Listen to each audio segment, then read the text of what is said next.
Ante Peric here from CSEB Property Investments LLC. Again, talking about the interlocking clay bricks, compressed stabilized earth bricks. It's been a couple days since when I first made these blocks. I covered them, saturated them every day, just briefly coming out in the beginning in the morning because I go to work in the morning. So I get up around 5 in the morning and I came out, saturated the bricks, went to work that day, came back home, sprayed them again, hosed them down, got all around everything. And I did that for the past few days. Now, here it is. I decided to grab one of the bricks that came out very well. Looks very beautiful. And I decided to soak it in water to give it more absorption. You know, just like concrete, if you pour the driveway, you want to wet it down for 30 days ideally, every single day, so that way it could get stronger and cure better.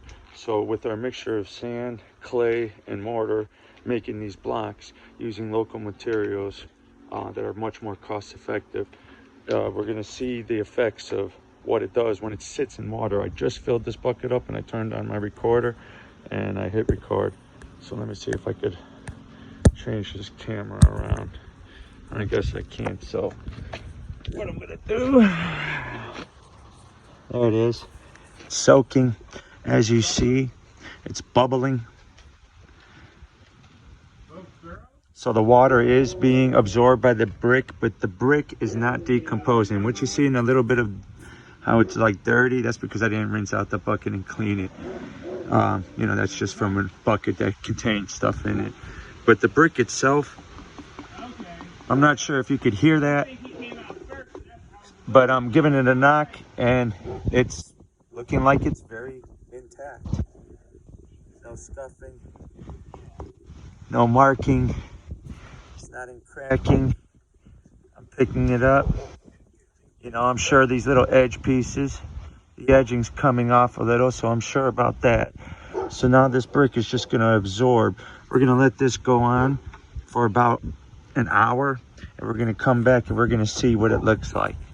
Hopefully it comes out showing that it's going to be very well, and it's going to grow even stronger by curing and absorbing the water and letting that mortar absorb and hit the clay, and let that perfect marriage between the mortar and the clay, between the Portland cement and the clay, let that perfect harmony of a marriage occur between them.